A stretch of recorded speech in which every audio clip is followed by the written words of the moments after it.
Ladies and gentlemen, welcome to Chanel Jasmine, the best novel Chanel for romantic stories. Hai guys, selamat datang di channel Jasmine, channel terbaik untuk menyimak novel-novel romantis. Mohon dukung channel ini dengan subscribe, like dan share video-video yang ada di channel ini. Terima kasih.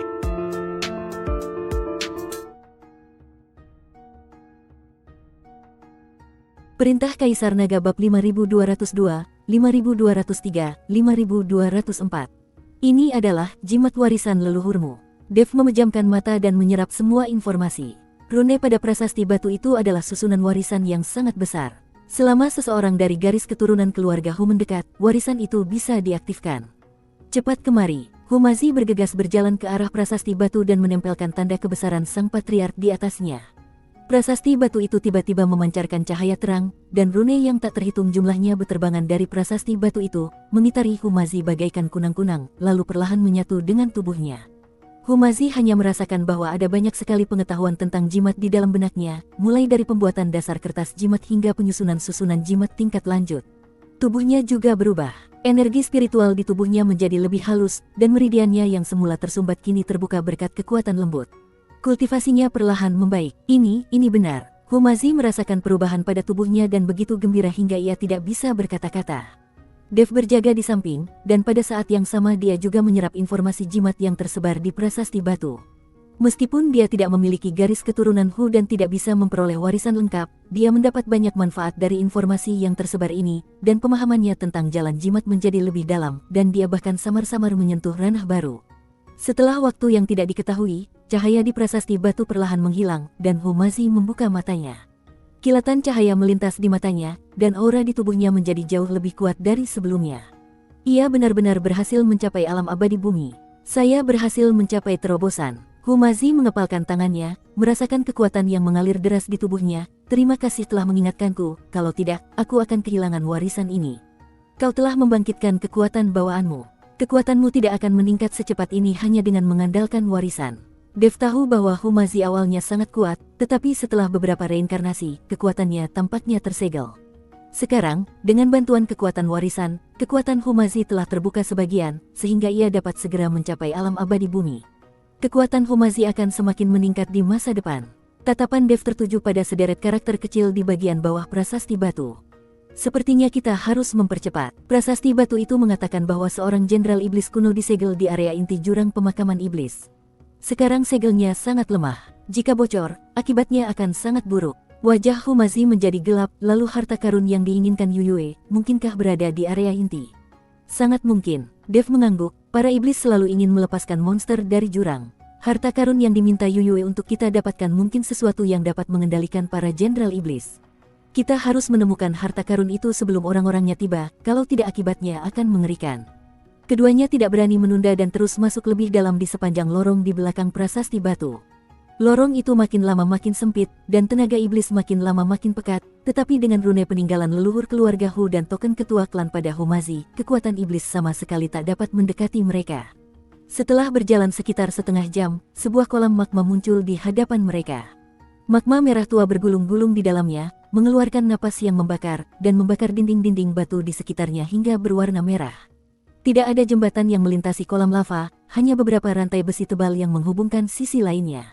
Rantai-rantai itu berkarat dan tampak seperti bisa putus kapan saja. Bagaimana saya bisa melewati ini? Humazi menatap magma yang bergulung-gulung dengan cemberut. Rantainya terlalu tipis. Rantainya sama sekali tidak mampu menahan beban kita. Keduanya tidak bisa terbang saat itu dan hanya bisa bergerak maju dengan berjalan kaki. Kemunculan tiba-tiba kolam magma seperti itu sangat mematikan. Dev mengamati sekeliling kolam magma dan menemukan batu-batu yang menonjol dengan ukiran rune yang teratur di dinding batu.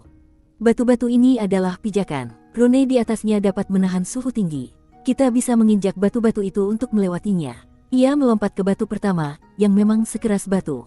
Kekuatan yang dipancarkan rune mengisolasi napas membara di luar. Ikuti aku selangkah demi selangkah, dan jangan jatuh ke dalam lahar. Humazi menarik napas dalam-dalam dan mengikuti metode Dev, bergerak maju dengan hati-hati di atas batu. Terdengar suara gemuruh dari bawah kolam magma, seolah-olah ada sesuatu yang bergulung di magma, membuat kulit kepala orang-orang terasa geli. Tepat saat keduanya hendak mencapai sisi lain, gelombang besar tiba-tiba muncul di kolam magma, dan seekor monster yang ditutupi sisik hitam melompat keluar dari magma, membuka mulutnya yang besar dan menggigit Humazi. Hati-hati, Dev menarik Humazi ke sisinya, dan pada saat yang sama, dia mengeluarkan pedang pembunuh naga dan menebas ke arah kepala monster itu. Dengan suara klang yang nyaring, energi pedang jatuh ke sisik monster dan dipantulkan kembali. Monster itu meraung dan mencambuk kedua pria itu dengan ekornya seperti cambuk baja, menghancurkan batu-batu di bawah kaki mereka. Itu kadal iblis magma. Humazi mengenali monster itu. Kitab-kitab kuno mengatakan ia memakan magma. Ia kebal terhadap pedang dan senjata, serta kebal terhadap air dan api. Dev menatap mata monster yang berkobar-kobar itu, dan hatinya bergetar. Kelemahannya seharusnya ada di matanya. Tuan Hu, gunakan jimatmu untuk menahannya. Humazi segera mengeluarkan beberapa lembar kertas jimat, menyuntikkan kekuatan spiritual ke dalamnya, dan melemparkannya ke kadal iblis.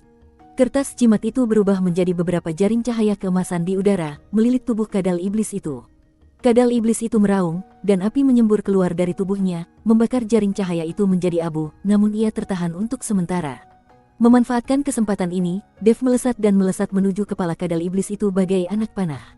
Pedang pembunuh naga memadatkan seluruh kekuatan spiritualnya, mengubahnya menjadi pelangi emas panjang, dan dengan tepat menembus mata kadal iblis itu.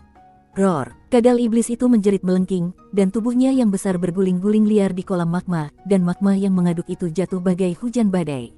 Ayo, pergi! Dev menarik Humazi dan melompat ke seberang. Menoleh ke belakang, ia melihat kadal ajaib itu berjuang beberapa kali di kolam lava, lalu akhirnya tenggelam ke dasar kolam dan berhenti bergerak.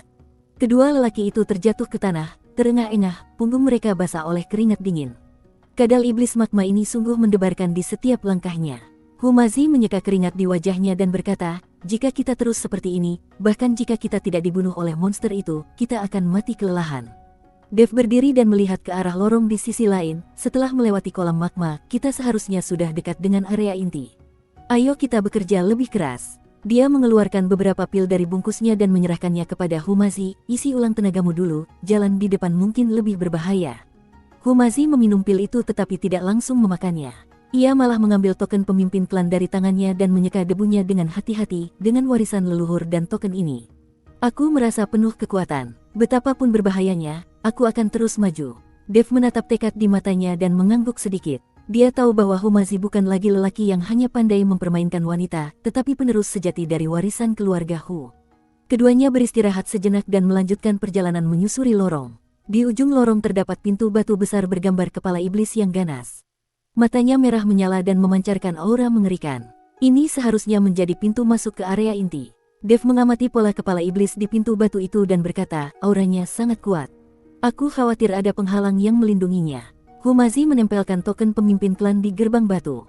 Cahaya pada token tersebut bertabrakan dengan cahaya merah dari pola kepala iblis, menghasilkan suara mendesis. Gerbang batu itu mulai bergetar hebat, dan cahaya merah di mata pola kepala iblis itu menjadi semakin terang, seolah-olah menjadi hidup. Tidak, token pemimpin klan tidak bisa membuka pintu ini. Humazi menarik tangannya, mengerutkan kening. Pembatasan pada pintu batu ini ditetapkan oleh para iblis, dan itu saling bertentangan dengan rune leluhur. Dev berjalan mengelilingi pintu batu dan menemukan beberapa rune kecil di celah pintu, yang mirip dengan rune manusia yang pernah dilihatnya di koridor sebelumnya. Sepertinya kita harus menggunakan metode jimat untuk membukanya. Apakah ada metode yang tercatat dalam warisan leluhurmu untuk mematahkan larangan klan iblis? Humazi memejamkan mata, mengingat informasi yang terkirim dari prasasti batu, dan tiba-tiba matanya berbinar, dimengerti. Jimat yin yang dapat mematahkan batasan ini. Yin dan yang saling melengkapi dan saling menangkal, yang dapat menetralkan roh jahat para iblis. Dia mengeluarkan 2 lembar kertas jimat dari lengannya, dan menurut metode yang diwariskan, dia menggunakan kekuatan spiritualnya sebagai pena untuk dengan cepat menggambar 2 jimat.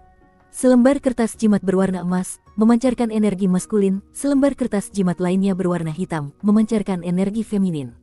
Dev, bantu aku melindungi hukum. Humazi menempelkan 2 jimat di kedua sisi gerbang batu, membuat segel dengan tangannya, dan menggumamkan sesuatu. Jimat emas dan hitam itu memancarkan cahaya secara bersamaan, membentuk pola tai chi yang perlahan menyatu dengan gerbang batu. Pola kepala iblis mengeluarkan raungan marah, lampu merah dan pola tai chi saling bertabrakan, dan gerbang batu bergetar hebat, seolah-olah akan runtuh kapan saja. Pada saat ini, pola kepala iblis di gerbang batu tiba-tiba membuka mulutnya yang besar dan menyemburkan kabut hitam, menyerang Humazi. Tatapan Dev tajam, dan pedang pembunuh naga langsung terhunus. Energi pedang emas menghalangi Humazi seperti perisai, memotong kabut hitam berkeping-keping. Fokuslah untuk melanggar larangan, serahkan ini padaku. Setelah kabut hitam itu terpotong, ia berubah menjadi kelelawar kecil yang tak terhitung jumlahnya yang menerkam ke arah mereka berdua. Kelelawar ini seluruhnya berwarna hitam dengan mata merah, dan jelas-jelas diubah oleh roh jahat.